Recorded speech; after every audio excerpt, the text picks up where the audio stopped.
भस्म व्यक्ति के जीवन में सफलता दे जाती है।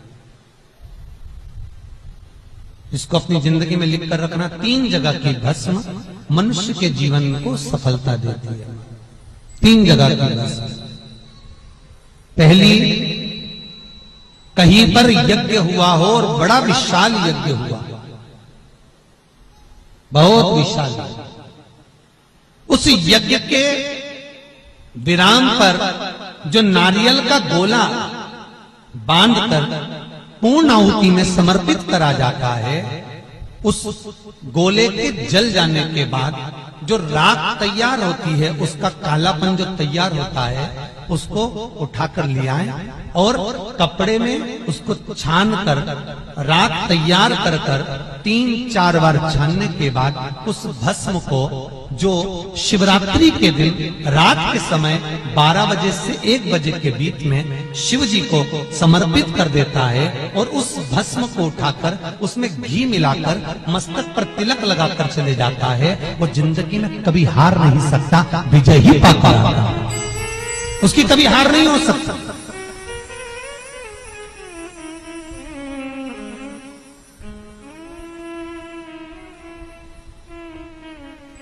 वो कभी हार नहीं सकता। ये जितने राजनेता होते हैं, राजनीति करने वाले, टिकट मिलेगा नहीं मिलेगा, टिकट मिलेगा नहीं मिलेगा, उस मझधार में पड़े रहते हैं।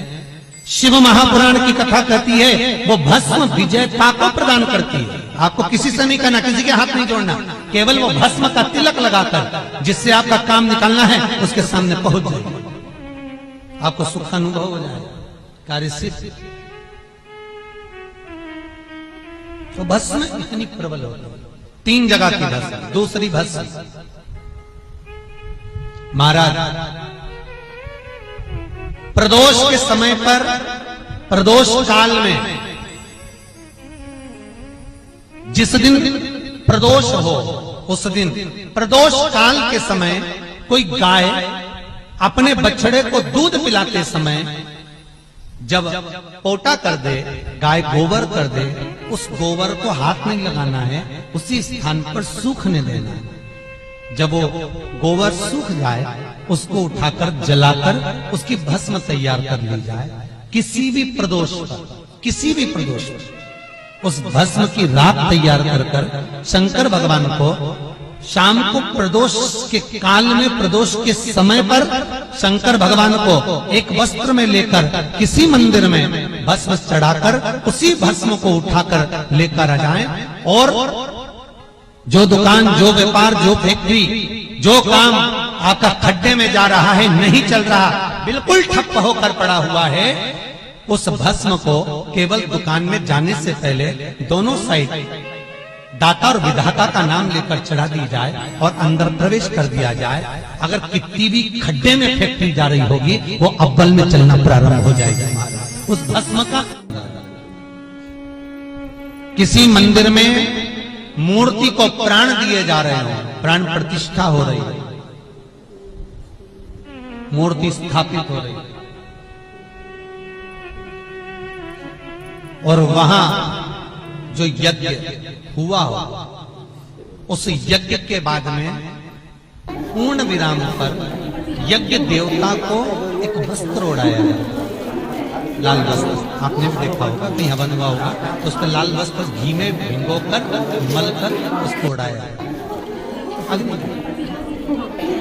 फिर उसके ऊपर दही का प्रचलन।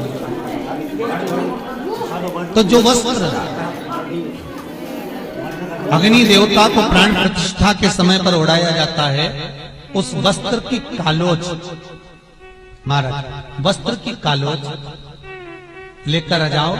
आंवला नवमी के दिन हाथ की अंगुष्ठ भाग और चीटी उंगली, इन दोनों भाग पर वो कालोच लगाकर आंवले के वृक्ष के नीचे आंवला नवमी के दिन अपना पल्लू पसार कर आंवले की जड़ को अपने पल्लू में गिरा लो और आंवला नवमी के दिन ही वो आंवले की जड़ को गुल्लक में, तिजोरी में, बरकत के स्थान पर रख दो।